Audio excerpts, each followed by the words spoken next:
ربنا زدنا علما نافعا آتنا حسنة في حياتنا. السلام عليكم ورحمة الله وبركاته.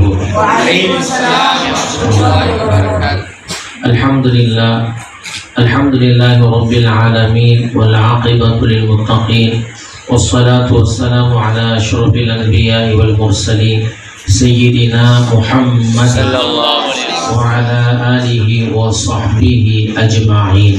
أما بعد فقد قال الله تعالى في القرآن العظيم: أعوذ بالله من الشيطان الرجيم بسم الله الرحمن الرحيم وقل ربي زدني علما صدق الله العظيم.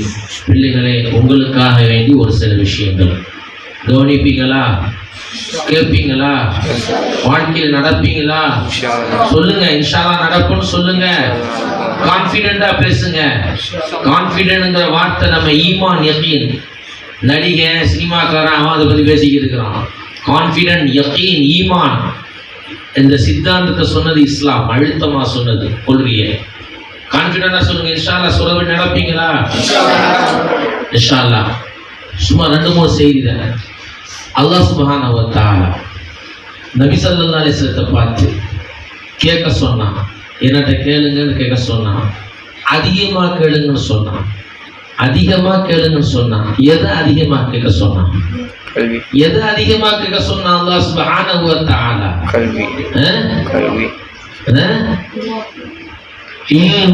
கல்வியை தான் அல்லாஹ் அதிகமா கேட்க சொன்னான்.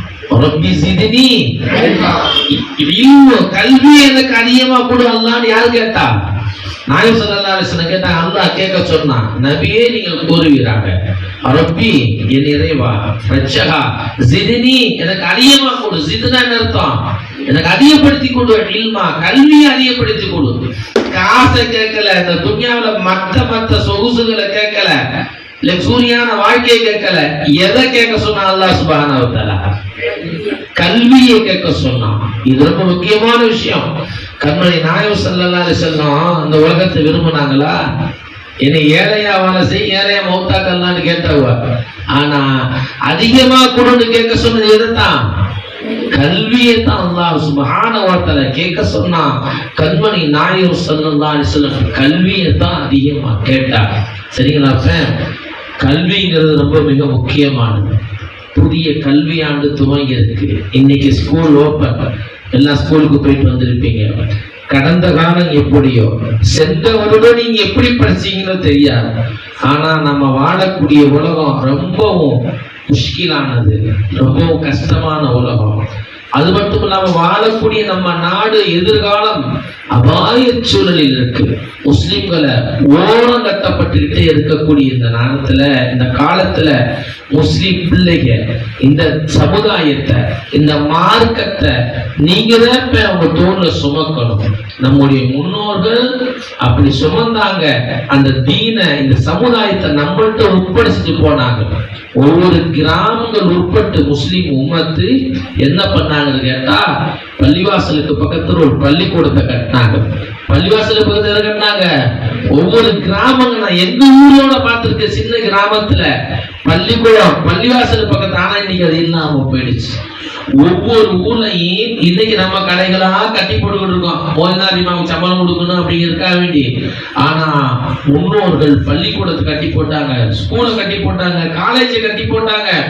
எதுக்குன்னு கேட்டா, நம்ம உம்மத்து, நம்ம தலைமுறைகள் படிச்சு பெரியாளா வரணும், பட்டதாரிகளா வரணும் அப்படி சொல்லிட்டு நம்முடைய முன்னோர்கள் இந்த தீன் இஸ்லாத்தை கட்டி அமைச்சாங்க.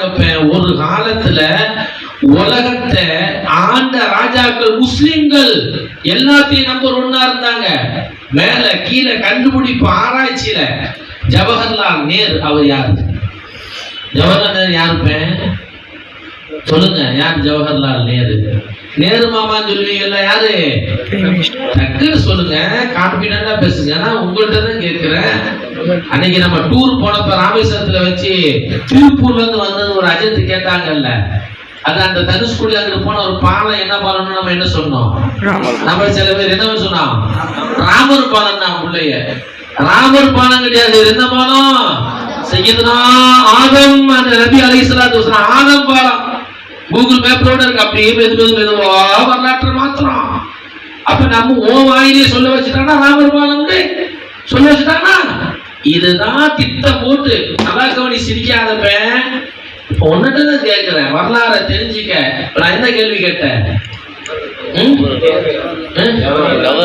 ஜவஹர்லால் நேரு யாரு? நம்ம நாட்டினுடைய சுதந்திர இந்தியாவின் முதல் பிரதமர். சுதந்திர இந்தியாவின் முதல் பிரதமர் ஜவஹர்லால் நேரு. அவர் சொல்றாரு, அவர் படிச்சு ஒரு லண்டன்லாம் படிச்சிருக்காருல்ல, பாரட்டா படிச்சிருக்காரோ, படிச்சிருக்காரு. அவர் சொல்றாரு, முஸ்லிம்கள் ஒரு காலத்தில் ஸ்பெயின் நாடு 800 வருஷங்கள் யார் ஆண்டாப்ப? இஸ்லாமியர்கள் ஆண்டார்கள், முஸ்லிம்கள் ஆண்டார்கள். இன்னைக்கு சுவடு கூட இல்லாம ஆகிட்டான். அதான் இந்தியா நோக்கி போயிட்டு இருக்கான். ஜெனோசைட் அப்படிங்கிறாங்க, இன அழிப்பு செய்யணும் பிளான் பண்ணிக்கிட்டு இருக்கா. சொன்னமா இப்படிதான் பண்ணா. 800 வருஷங்கள் முஸ்லிம்கள் எப்படி ஆண்டாங்க ஸ்பெயின? கொடி கட்டி பிறந்தாங்க. விஞ்ஞானம் எல்லாம், யூனிவர்சிட்டி எல்லாம் இருந்துச்சு. அந்த காலத்துல இவங்க யார் சொல்றது? ஜவஹர்லால் நேரு சொல்றாங்க, ஐரோப்பியர்கள் மேற்கத்தியர்கள் அவர்களுக்கு விஞ்ஞான அறிவு கிடையாது. 0% இருந்தாங்க, விஞ்ஞான அறிவே கிடையாது. அப்படிப்பட்ட அந்த மேற்கத்தியர்கள் எங்க வந்து கத்துக்கிட்டாங்கன்னா, முஸ்லிம்களால் ஆளப்பட்ட, முஸ்லிம்களால் நிறுவப்பட்ட கல்லூரிகளில் படித்தார்கள், யூனிவர்சிட்டிகளில் படித்து அவர்கள் அறிவை மெருகேற்றி கொண்டார்கள். இன்னைக்கு பேருங்க மேலே எங்களை ஆராய்ச்சி பண்றாரு மேற்கத்தியர்கள் பண்ணிக்கிட்டு இருக்காங்க. ஆனால் முஸ்லிம்கள் தான் அதுக்கு வழிகாட்டியா முன்மாதிரியா நம்ம இருந்தோம். ஆனா இன்னைக்கு நம்ம என்ன ஆயிட்டோம்? கல்வியில ரொம்ப பின்தங்கிட்டோம், ரொம்ப பின்தங்கிட்டோம். நான் அதான் உங்கள்கிட்ட திரும்பி சொல்றேன், நாம படிக்கல, நீங்க படிக்கணும், நல்லா படிக்கணும். ஒரு ஹாபிதான் கர்நாடகாலாம் கடந்த இதுகளை பார்க்கிறோம், நம்ம முஸ்லீமுடைய அசோசியேஷன்கள் செய்யறாங்க. 80 ஹாபிதுகள் நீட் எழுதினாங்க, 80 ஹாபிதுகள் 600க்கு மேல மார்க் எடுத்தாங்க. ஒவ்வொரு சில பகுதிகளில் சில ஸ்டேட்ல செய்யறாங்க. கேரளாவில் போய் பாருங்க, கேரளாவுல சதவிகித கணக்கு எடுத்துக்கிட்டா முஸ்லிம்கள் உயர்கல்வியில ஓங்கி இருக்கிறாங்க. இந்தியாவிலே யூபி எடுத்துக்கிட்டாலும் எந்த மாநிலம் எடுத்துக்கிட்டாலும் எங்க பெஸ்டா இருக்கிறாங்க? பெஸ்டா இருக்குது கேரளா. பக்கத்துல இருக்கு கேரளா. அவன்கிட்ட போய் நடிகருக்கு ஓட்டு போட்டு சொல்லுங்க, போட மாட்டான். இன்னைக்கு உங்கள விட சில பிள்ளைங்க யாரு வந்து நீங்க முதலமைச்சர் சொல்றீங்க, நமக்கு கூச்சமா இருக்குது, சொல்லித்தான் ஆகணும். கலாக்கருது அவன் தான் பெரிய ஆண்டு, நீங்களும் பேசிக்கிட்டு இருக்கீங்க, என்ன சரிங்களா? ஆனா இதே கேரளா போய் அந்த பருப்பு வேகாது. ஏன்னா அவன் படிச்சவன் புத்தி உள்ள சிந்திக்கிறான். அடே அது ரசிக்கிறவன் சினிமா, அவன் ஆடுனா பாடுனா கூத்தாடுனா, அவனை போய் இந்த நாட்டை ஆடுறதுக்கு 5 வருஷம் கொடுக்க முடியுமா? இன்னைக்கு ஆள தெரியுதா? இன்னைக்கு எப்படி நடத்தாட்ட தெரியுதா? நிர்வாகம் பண்ண தெரியுதா? ஒண்ணுமே தெரியல. இன்னைக்கு நாடு எங்கேயோ போய்கிட்டு இருக்கு. எடுத்த உடனே பதவியேற்பு நிகழ்ச்சியில வந்தே மாதம் பார்த்து படிக்கிறான். நம்மால் உட்கார்ந்து கேட்டுக்கிட்டு நிற்கிறான், தொப்பி போட்டு பக்கத்துல பார்த்துட்டு இருக்கிறான். வந்தே மாதரம் பாடல் முழுக்க ஷிர்கான பாடல். முஸ்லிம்களுக்கு குறிப்பா எதிராக திட்டமிட்டு அதை முதன்மையாக வந்தே மாதரத்தை தேசிய பாடல் என்று சொல்லி அதை படிக்கப்படுது. அதோட தட்டி கேட்க முடியல. இப்படிப்பட்ட சூழ்நிலை இந்த கேரளாவில் போய் பாரு, கேரளாவில் அந்த பருப்பு வேகாது. அவன் படிச்சவன். ஆனா நம்ம தமிழ்நாட்டுல ரொம்ப நம்ம பின்தங்கி இருக்கோம். இந்தியாவிலே எடுத்துக்கிட்டோம்னா உயர்கல்வி காலேஜுக்கு போறது கிடையாது. கொஞ்சம் படிச்சுட்டு இப்படி வெளிநாட்டுக்கு போயிருது. ஒண்ணு வணங்கிக்க, வெளிநாட்டுக்கு போய் உங்க அத்தா சம்பாதிச்சாங்க, என் அத்தா சம்பாதிச்சாங்க, இனிமேல் அந்த பருப்பு வேகாது. வெளிநாட்டை நம்பாத. அங்கிருந்து கொண்டு விழுவுது, அது விழுவுது, இது விழுவுது. அங்கிருந்து வந்துகிட்டு இருக்கிறாங்க. இன்னைக்கு சம்பாத்தியம் இல்லாம ஒரு ஆள் உண்மையிலே ஒரு நண்பர் எனக்கு போன் பண்ணாரு. ரொம்ப நாள் அங்கதான் இருந்தார், வெளிநாட்டுல துபாயில் இருக்கிறவர். இன்னைக்கு வேலையில இல்ல போங்கட்டாங்க, வேலை இல்லாம இருக்கிறார். அவர் அழுகதான் இல்ல. சொன்னார் என்கிட்ட, எப்படி தெரியுமா, இதை விட்டா வேற தொழில் தெரியாது, நம்ம நாட்டுக்கு வந்து என்ன செய்யணும் தெரியல, சத்துவாச்சு. அப்ப கல்வி அதிகமா கேட்க சொன்னான. எதுக்கு? கல்வி வந்துட்டா என்ன செஞ்சிருப்பேன், எல்லாம் கிடைச்சிடும். உனக்கு கல்வி வேணுமா, செல்வம் வேணுமா, அரசாட்சி வேணுமா, மூணுல எதை தேர்வு செய்யுது? சுலைமான் நபி அலைஹிஸ்ஸலாம் அல்லாஹ் விருப்பம் கேட்கும் போது எதை தேர்வு செஞ்சாங்க? கல்வியை தேர்வு செஞ்சாங்க. கல்வியை தேர்வு செய்ததற்காக அல்லாஹ் சுப்ஹானஹு வ தஆலா இந்த ரெண்டையும் சேர்த்து கொடுத்தான். பொருளாதாரத்தை கொடுத்தான், அரச பதவியை கொடுத்தான். உலகத்துல அதிகமான அதிகமான இடங்களை ஆண்டது 4 மன்னர்களா, 2 முஸ்லிம்கள் 2 நான் முஸ்லிம். அதுல யாரு? சையதுனா சுலைமான் நபி அலைஹிஸ்ஸலாத்து, பெரிய ராஜா. அல்லாஹ் சுப்ஹானஹு வ தஆலா கல்வியை தேர்ந்தெடுத்த பரக்கத்தினால் அல்லாஹ் செல்வத்தை கொடுத்தான், அரச பதவி கொடுத்தான், மன்னராக்குனான்.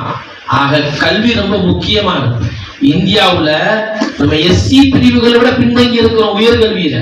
14% மேல நம்ம இருக்கக்கூடிய முஸ்லிம்கள் 4% தான் உயர்கல்வி போயிருக்கோம். எத்தனை? நான் வெறும் அட்லீஸ்ட் 4% உயர்கல்வி படிக்கிறோம். எங்கேயாச்சும் பாருங்க முஸ்லிம்கள் ரொம்ப கம்மியா இருக்கும். ஏதோ வெளிநாடு போய் என்ன தப்ப வரக்கூடிய காலம் அப்படிப்பட்ட காலம் இல்ல. நம்ம இந்திய நாட்டுல முஸ்லிம்கள் கண்ணியமா வாழணும், நம்ம உரிமைகளோடு வாழணும், முஸ்லிம்கள் அடையாளத்தோடு வாழணும் சொன்னா எப்படி? முஸ்லிம்கள் அடையாளத்தோடு வாழணும் சொன்னா, நம்ம உரிமையை நிலைநாட்டணும் சொன்னா, அதுக்கு என்ன வேணும்? புத்தி வேணும், கல்வி வேணும், படிப்பு வேணும், அந்த கல்வியோட ஒழுக்கமும் சேர்ந்து வேணும். அதுக்குத்தான் இந்த மதரசா. இந்த மதரசாவில நீங்க ஓதணும், குர்ஆன கல்வில சுமக்கணும், ஒழுக்கத்தை படிக்கணும், நீங்க பட்டதாரியா வரணும், ஒரு ஐஏஎஸ் வரணும், ஒரு ஐஎஃப்எஸ் வரணும், ஒரு என்ன செய்யணும், ஒரு டாக்டரா வரணும், ஒரு இன்ஜினியரா வரணும். இந்த சமுதாயத்துக்கு சேவை செய்யணும் நியத்துவாங்க இன்ஷா அல்லாஹ். நான் இந்த ஊர்ல உள்ள ஒரு மதரசா பள்ளிவாசலுடைய பைலாவெல்லாம் படிச்சிருக்கேன். பக்கமா எழுதி வச்சு போயிருக்காங்க முன்னோர்கள், பேர் சொல்லல. அப்படி பைலாவை படிக்கும் போது முன்னோர்கள் கல்விக்கு நீங்க செலவு செய்யணும். நீ கல்விக்கு செலவு செய்ய முன்னுக்குறாங்களா? நம்முடைய முன்னோர்கள் கல்விக்கு செலவு செய்யணும். யாரு கல்விக்கு செலவு செய்கிறார்? ஒரு முஸ்லிம் சமுதாயத்தை நல்லா படிக்கிறான், மேற்படிப்பு பயிர் படிக்குது, உயர்கல்வி படிக்கிறதுக்கான வசதி இல்லைன்னு சொன்னா அந்த வசதியை கொடுத்து படிக்க வைக்கிறது கூட நம்ம ஆட்கள் குறைஞ்சு போயிட்டோம். கேரளாவுல பக்கத்துல ஒரு மாணவத்தை கேட்டேன், அத்தா இல்ல பாப்பா இல்ல எத்திமான புள்ள எப்படி ஓதுற, மாசம் டான் மணியார் வந்துகிட்டு இருக்கோம். ஒரு ஆள் துபாயில இருக்கிறாங்க, அவங்க ஓதுறதுக்கு என்ன தத்து எடுத்துக்கிட்டாங்க. இப்படி அங்க உருவாக்குறான். நம்ம ஊர்ல அப்படி கிடையாது. ரொம்ப கவலையா இருக்கு. ஒரு கல்வி ஆண்டு துவங்கிடுச்சு, எங்க ஒண்ணு வழிகாட்டு மையம் நடக்குது சொல்லுங்க பார்ப்போம். எங்க ஒரு கல்வி வழிகாட்டுதல், உயர்கல்வி படிப்பதற்கு உண்டான டிப்ஸ், ஒரு ஆலோசனை, ஒரு பயிற்சி கூடம், ஒரு நல்ல டியூஷன் சென்டர் எதுவுமே இல்லாம நம்ம உட்கார்ந்துக்கிட்டு இருக்கோம். ஆனா இந்த ஊர்ல மதரசாவுக்கு முக்கியத்துவம் கொடுத்ததை விட ஒரு காலத்துல பர்மாவா என்ன நாடு, ரங்கூன் சின்ன ரங்கூன் சொல்லப்பட்ட இந்த ஊரு செல்வம் கொளிச்சப்ப பள்ளிக்கூடத்தை தான் உயர்த்தி வைத்து கட்டாங்க. அதோட அப்படி இருக்கு, இன்னும் வளர்ச்சி இல்லாம இருக்கு. சரி, இப்படி இருக்கக்கூடிய சூழ்நிலைகள்ல கேரளாவுல அவ்வளவு வழிகாட்டணும். ஒரு ஏழமானவங்க தூக்கி விடுவான், அதெல்லாம் மாத்தணும். பெரிய நீதிபதி, இந்த இஸ்லாத்துல ஒரு பெரிய நீதிபதி இமாம் அபூ ஹனீஃபா ரஹ்மத்துல்லாஹுடைய செல்ல மாணவர் யார்? இமாம் அபூ யூசுப் ரஹ்மத்துல்லாஹ். பெரிய புத்திகாரவங்க, பெரிய அறிவுஜீவி, ஹனபி மதுஹப் இமாம் ஆலிம் அபூ ஹனீஃபா ரஹ்மத்துல்லாஹ் அடுத்து பெரிய இமாம். அந்த அபூ யூசுப் ரஹ்மத்துல்லாஹி பெரிய கல்விமான் எப்படி கிடைச்சாங்க தெரியுமா? ரொம்ப வறுமை. அத்தா சின்ன பிள்ளையில இறந்துட்டாங்க, அம்மாவுக்கு சம்பாத்தியம் பண்ணும். அபூ ஹனீஃபா அம்மாவுக்கு ஓட போனவங்க வறுமை தாங்க முடியுமா, அம்மா சகடையில போய் வேலைக்கு சேர்த்து விட்டாங்க. வேலைக்கு போனா தான் காசு, வீட்டு அனுப்பியும். அப்ப அந்த நேரத்துல இவருடைய அறிவு தீட்சண்யத்தை விளங்கி கொண்ட இமாம் அபூ ஹனீஃபா ரஹ்மத்துல்லாஹி அலைஹி அவங்க என்ன பண்ணாங்கன்னு கேட்டா, நீங்க ஓதி தர, நீங்க ஓதுன பெரிய இந்த தீனுக்கு பெரிய அறிவாளியா வரணுங்கிறது விளங்கிக்கிட்டாங்க. விளங்கிக்கிட்டு போத சொன்னா அம்மா நிப்பாடி போட்டாங்க, வேலைக்கு போட்டாங்க. கடைசிலாமா இமாம் அபூ ஹனீஃபா ரஹ்மத்துல்லாஹி அலைஹி அவங்க அம்மாட்ட போய் பேசி அதுக்குண்டான செலவினங்கள்லாம் கொடுத்து கொண்டு இமாம் அபூ ஹனீஃபா ரஹ்மத்துல்லாஹி ஓதி முடிக்க வச்சு நீங்க உலகம் போட்டு அறிஞராக்குறாங்கன்னா அந்த கல்விக்கு உதவிட்டவங்க யாரு? இமாம் அபூ ஹனீஃபா ரஹ்மத்துல்லாஹி. இப்படி எல்லாம் கல்விக்கு உதவியாளர்களா இருந்தாங்க முன்னோர்கள். அதனால இன்ஷா அல்லாஹ் நீங்களும் நல்ல ஒரு தலைமுறைன்னா உருவாகிவர். நல்லா படிக்கணும். நல்லா படிப்பீங்களா? நல்லா படிப்பீங்களா? ஒன்னே ஒண்ணு கூட சொன்னேன், இந்த ஓதுறத காரணம் காட்டி படிப்பை கொட்ட விட்டுறாதீங்க, படிப்பை காரணம் காட்டி ஓதுறத கொட்ட விட்டுறாதீங்க. ரெண்டையும் பேலன்ஸ் பண்ணணும். அவன் தான் புத்திசாலி. அவன் என்ன செய்யுது? புத்திசாலிப்ப உன்னை காரணம் காட்டி இன்னொன்னு நீ என்ன செய்யாத. எப்பா ஓத வர்றதுனால சாப்பிட மாட்டேன், சாப்பிடாம இருப்போமா, தூங்காம இருப்போமா, எல்லாம் செய்யறோம்ல. ரெண்டு கண்ணு மாதிரி நீ பாவி இன்ஷா அல்லாஹ். ரெண்டு கண்ணு மாதிரி பாவிப்பியா? ஸ்கூல்ல நீ வா, ஃபர்ஸ்ட் வா, ஓடுறாப்பா, இவனுடைய பரக்கத்து, குர்ஆனுடைய பரக்கத்து, ஸ்கூல்ல நல்லா பா. நீ அங்க போய் தூங்கிட்டு இருக்க கூடாது, அங்கேயே நல்லா பாடி. இது நாள் வரைக்கும் நீ படிச்சது, இப்ப 10வது வரைக்கும் 11 12 கவனம் செலுத்து. உயர்கல்விக்கு போ. ஒரு நல்ல ஒரு லட்சியம், ஒரு ஆபீசர் வை. நாம பெரிய ஆளா வரணும், நல்ல ஒரு பட்டதாரியா வரணும், ஆலிமாகணும் நீயத் வைப்பா இன்ஷா அல்லாஹ். கல்வி ரொம்ப முக்கியம். أحب الصالحين ولست منه لعلي أن أنال بهم شفاعة